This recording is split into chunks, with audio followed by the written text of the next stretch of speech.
Hello everyone, I am Asmita Debnath, a medical student from TGMCH, and I have started this series as an initiative to help you all revise the most important concepts of pathology from Robbins in a clear, structured manner, covering the maximum concepts in the least possible time. I have tried my best to simplify Robbins through flowcharts, diagrams, and logical explanations. And you can access all my notes through my Telegram channel. The link is given in the description box. But before we begin, there's a small request to you all.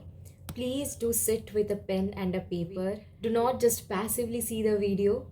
Make your own notes and keep on checking what you have written time to time. Fine? So let's get started. Welcome everyone to the first video of the anemia series, and in today's video we will start from the basics, like what anemia actually means, then what are the terminologies we need to learn before classifying it, and then moving to the classifications that are of two types, morphological and etiological, and then finally moving into the clinical features and lab diagnosis. So these are a few questions that we will solve after the completion of this video. And now let's move on to the actual part. So what is anemia? We define anemia as the decrease in total number of circulating RBCs, or we can also say that it is a decrease in the hemoglobin concentration in blood below the lower limit of normal range. Now this normal range can be different for different age and different sex. For example, in adult male, the normal range of hemoglobin is 13.6 to 17.2 gram per dl. In adult female, it is 12 to 15 gram per dl. And at the time of birth, in infants, it's very high. It's around 19.3 gram per dl. So if we assume that the hemoglobin concentration is 12.5 grams per dl, then according to the normal range of hemoglobin in case of males, it's considered to be less. But according to the normal range of hemoglobin in females, it's considered to be normal. Hence, mentioning the word normal range is very important. Now let's look into the normal morphology of a red blood cell. We know that RBC is biconcave in shape, and we can also see the dimensions. In the middle 1/3, we can see a central pallor, which means a region with no hemoglobin, as hemoglobin is concentrated at the periphery of the RBC. So this is a microscopic view, and we can spot the RBCs with a central pallor and hemoglobin concentrated in the periphery. Hence, the main morphological features include its shape, which is biconcave, and it is maintained by spectrine, and it is flexible enough to easily pass through a capillary, right? So now let's learn about a few terminologies. First one is PCV, that is packed cell volume. What is it? It is basically the percentage of blood volume that is occupied by the red blood cells. Okay, so we take a blood sample here, and then we do centrifugation. Fine. And after that, the denser particles settle down at the bottom, and the blood separates into 3 layers. So what are the layers? So here we can see that in the bottommost part, we have the hematocrit made up of the red blood cells. Then over that, we have the buffy coat made up of the white blood cells and the platelets. And over that, we have the serum or the plasma, which is made up of the water, proteins, nutrients, hormones, etc. Fine. Next, we are going to look into the deviations that can happen in this process. Fine. So what are the deviations? Either the hematocrit can be very low, means the PCV is decreased, and we see this in anemia, right? Because their RBC is decreased. Or we can see in polycythemia, the hematocrit is increased because the number of RBCs are increased, right? So these are the two conditions. Normally, the red blood cells occupy 45% of the column, and we determine PCV in terms of RBC, right? So PCV will be 45% normally, right? Then what are the factors determining PCV? First of all, it is the number of RBCs. If RBCs are more, then PCV will be more. Now, if somebody has dehydration, what does it mean? It means that the plasma has decreased, and automatically the percentage of RBCs has increased. Hence, PCV will be more. Now, in case of acute blood loss, for example, in an accident, the PCV is normal. Why? Because both RBC as well as plasma is being lost. Now let's learn about the RBC indices. So there are 4 main points. First one is MCV, Next is MCH. Third one is MCHC and the last one is RDW. So what do they mean? MCV means how big is the RBC. It determines the size of the RBC. The full form of MCV is mean corpuscular volume. So if the mean corpuscular volume is decreased, then we say that the cell is microcytic. It's small. If it is increased, then we call it macrocytic. It is big, right? So what is the formula? What is the formula? We find out MCV by dividing the packed cell volume with the number of RBC in our body, counted in millions per millimeter cube, and we multiply it by 10. And the normal range is around 82 to 96 femtoliter. Now let's come to MCH. This one determines the amount of hemoglobin in each red blood cell. So what is the full form? The full form is mean corpuscular hemoglobin. So what do we call it if the value is normal? We call it normochromic. And if the value is less, if MCH is less, we call it hypochromic. Fine. Then how do we find out MCH? We calculate the amount of hemoglobin in gram per DL divided by the RBC count in our body multiplied by 10. Okay. Now what is the normal range? The normal range is calculated to be around 27 to 32 picograms. Right? Now let's move on to MCHC. MCHC is the concentration of hemoglobin inside the RBC. Mind it, it's the concentration and not the amount. The full form of MCHC is mean corpuscular hemoglobin concentration. To understand this, let's take an example. For example, if we put 10 gram per DL hemoglobin in a small cell, okay, so in the small cell, it will look dense, okay, because it's filling the cell completely, it's looking dense, concentrated, but the same 10 gram of hemoglobin in a big cell will look dilute. It will not look concentrated, right? So here MCHC will be less. So it is the concentration of hemoglobin inside RBC. The formula is the amount of hemoglobin divided by the packed cell volume into 100, and the normal range is 33 to 37 gram per DL. Now let's move on to the last one, which is RDW. So this one shows the variation in the sizes of RBCs. Fine. The full form is red cell distribution with RDW. So the formula says that we divide the standard deviation of the sizes of the RBCs, which is like the range of difference in the sizes, by the mean cell size, and we multiply it by 100. The normal range comes to be around 11.5% to 14.5%. So variation in the sizes of RBCs is also known as anisocytosis. So this RDW helps us find if all the RBCs are of the same size, and if not, then how much are they different from each other, right?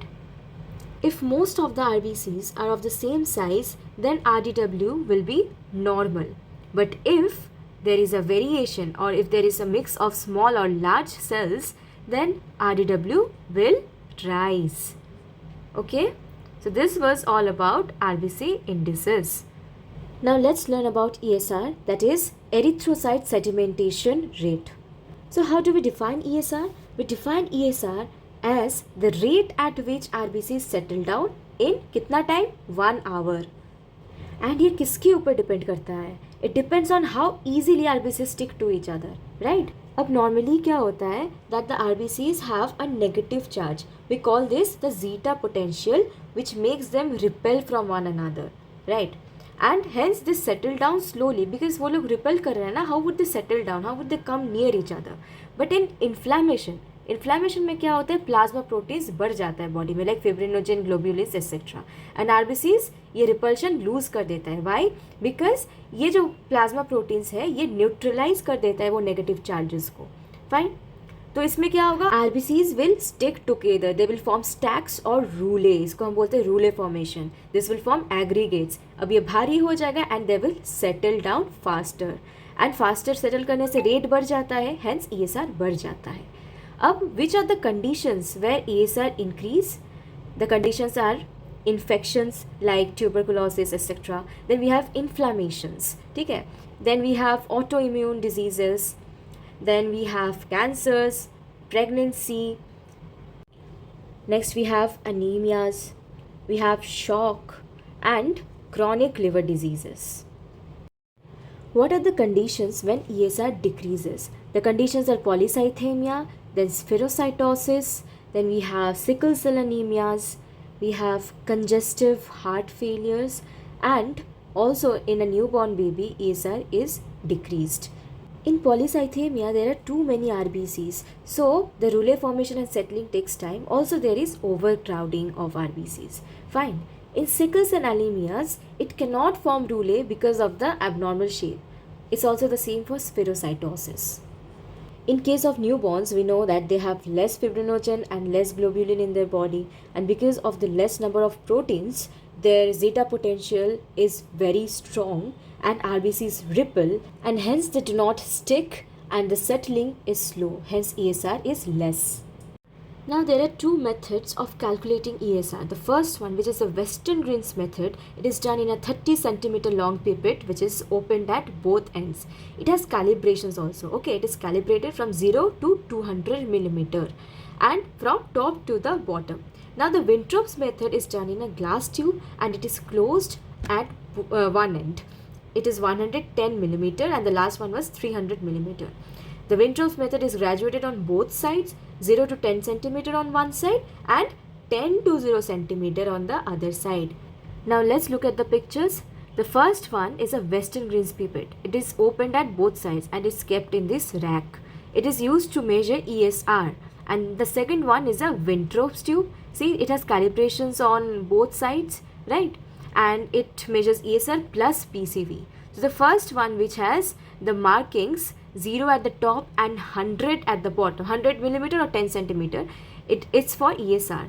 And the side which has 100 millimeter at the top or 10 centimeter at the top and 0 at the bottom, it is used for measuring PCV.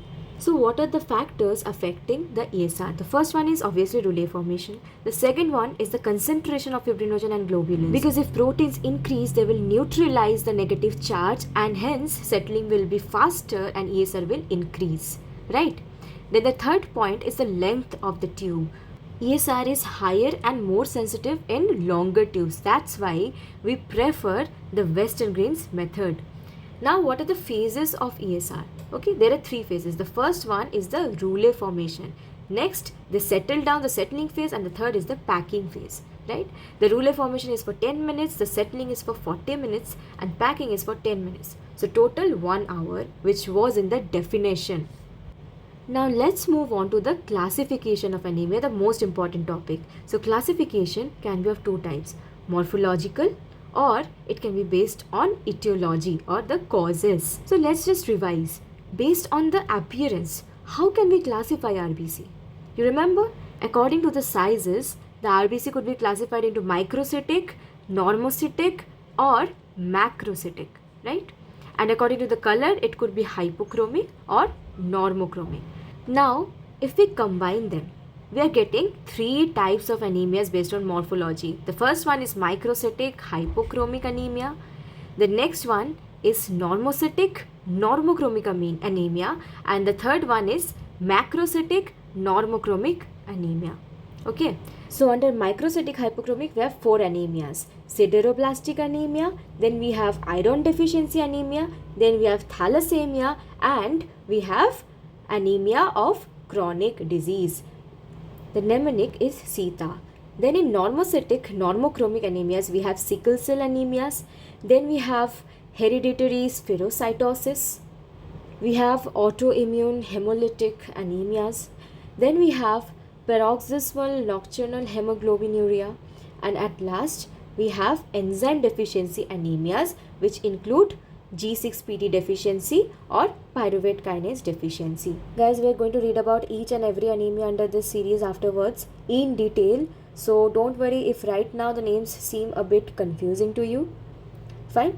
Now let's move on to macrocytic normochromic anemia, and the mnemonic is Lady Harding Medical College. L for liver disease, H for hypothyroidism, M for macrocytic anemia, and C for cytotoxic drugs like methotrexate. So the mnemonic is LHMC, Lady Harding Medical College.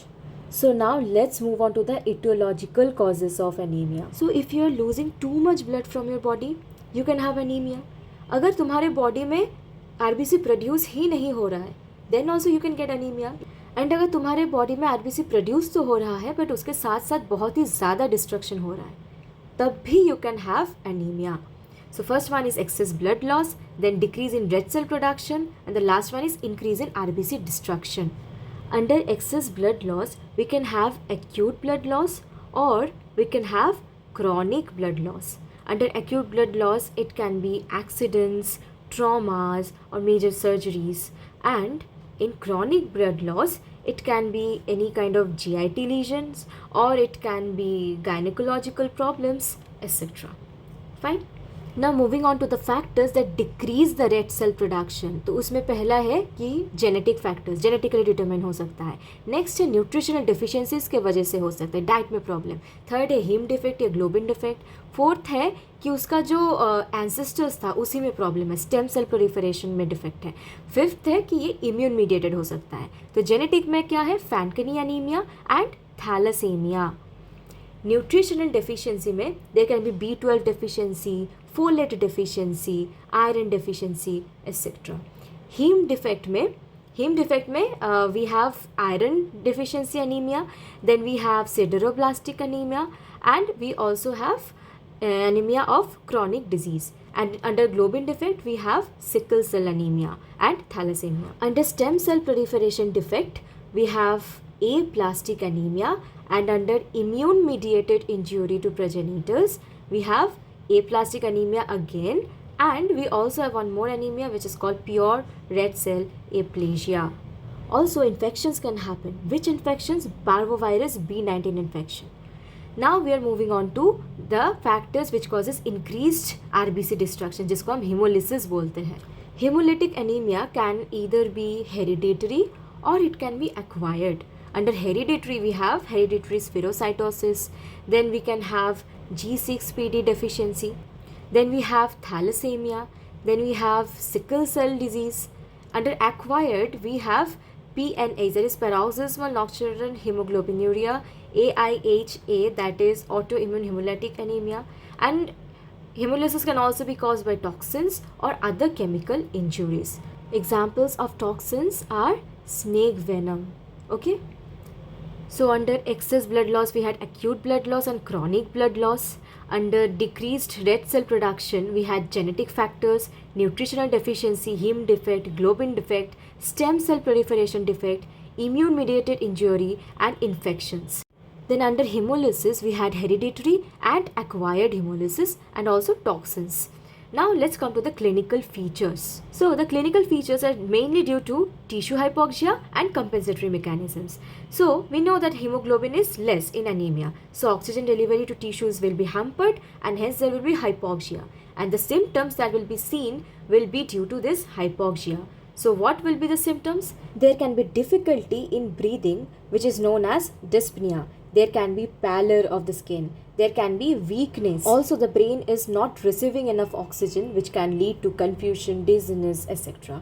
There can be compensatory mechanisms. Mainly, the heart will have to beat faster to compensate, and hence there can be tachycardia-like symptoms. Fine. So this is the complete chart. See, because of anemia there is tissue hypoxia, जिसके लिए brain पे oxygen नहीं पहुँच रहा, and there is headache, vertigo, tinnitus. Then we have pallor, pale conjunctiva, mucous membrane and nail bed. Then there is dyspnea on mild exertion, like it is very difficult to breathe in this condition. Then we have weakness, malaise and fatigue. This is all about the general problems of anemia. Now there will be compensatory changes. What kind of compensatory changes? There will be increase in the amount of erythropoietin, ताकि bone marrow और ज़्यादा से ज़्यादा RBCs produce कर पाए, hence bone marrow hyperplasia दिखेगा. Heart पे क्या चेंजेस दिखेगा? Heart will beat more, heart rate ज़्यादा हो जाएगा, कार्डियक आउटपुट ज़्यादा हो जाएगा, जिसके लिए टैकीकार्डिया, कार्डियक मर्मर, पैल्पिटेशंस, ये सब फीचर्स दिखाई देगा. Right. Now let's look at this picture. देखो, ब्रेन पे ऑक्सीजन नहीं पहुंच रहा तो फेंटिंग, फैटिक जैसे सिंड्रोम्स दिखेगा. रेस्पिरेशन में क्या होगा? It will be very difficult to breathe, जिसको हम डिस्पनिया बोलते हैं. डाइजेशन में क्या होगा? Change in colour of the stool because of haemoglobin changes. फिर स्प्लीन पे क्या होगा? स्प्लीन पे एनलार्जमेंट ऑफ स्प्लीन, जिसको हम बोलते हैं स्प्लीनोमेगाली दिखेगा. क्यों? Because of haemolytic anaemia. Then muscle में हम लोगों को पेन, वीकनेस ये सब दिखेगा. एंड स्किन में पैलेट दिख सकता है. पैलेट तो दिख ही सकता है, उसके साथ साथ अगर जॉन्डिस हो तो उसका स्किन का कलर चेंज हो जाता है. Now coming to the investigation part कि देखना क्या है. सो डेफिनेशन में ही था कि हीमोग्लोबिन कंटेंट या तो आरबीसी कंटेंट डिक्रीज हो जाता है. So we have to check the haemoglobin content and the haematocrit content. ठीक है. Next we can do a peripheral smear and look into the cells. उससे हमको पता चलेगा MCV, MCH, MCHC, RDW ये सब फीचर्स पता चलेगा. Then we can see the reticulocyte count. देख सकते हैं कि प्रीकर्सर ऑफ आरबीसी ब्लड में इंक्रीज हो रहा है या नहीं. ठीक है. Then we can see the ESR. Then next we can examine the bone marrow to see कि is the problem inside the bone marrow, like is it a production problem or is it something else. ठीक है. ये देखने के लिए हम bone marrow examination कर सकते हैं. Now coming to the questions. The first question is, why does a patient with severe anemia develop tachycardia and even heart failure even when the heart itself is normal. देखो, anaemia में oxygen delivery ठीक से नहीं हो पाता क्योंकि जो carrier molecule haemoglobin वही डेफिशिएंट है. तो कंपेंसेशन के लिए कुछ तो करना पड़ेगा ना. सो कंपेंसेशन में क्या होता है, हार्ट रेट बढ़ जाता है, कार्डियक आउटपुट बढ़ जाता है टू डिलीवर ऑक्सीजन. तो इसमें क्या होता है, कभी कभी ओवर वर्किंग हो जाता है हार्ट का. तो इसमें तब हाई आउटपुट कार्डियक फेलियर कभी कभी दिख जाता है. नेक्स्ट क्वेश्चन क्या है, 2 patients have the same haemoglobin level, one is asymptomatic and the other one is breathless.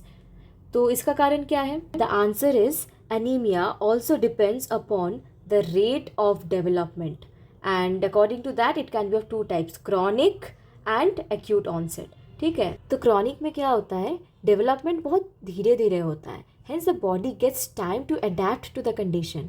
तो इसमें कार्डियक आउटपुट बढ़ जाता है, 2-3 ppg कम हो जाता है. तो इसमें बेटर ऑक्सीजन रिलीज कैपेबिलिटी रहता है and patient is asymptomatic. But acute में क्या होता है, सडन ऑनसेट होता है, बॉडी को कुछ टाइम वगैरह नहीं मिलता है फॉर कंपेंसेशन एंड हेंस ये सब सीवियर सिंड्रोम्स दिखता है जैसे कि breathlessness. And this is the last question, which is very easy and you guys have to answer it in terms of morphological classification and I want you guys to answer it in the chat box. Fine. So this was all about the basics and the introduction of anemia. So in the next parts we will be looking into the individual classification of anemia and we will start with hemolytic anemias.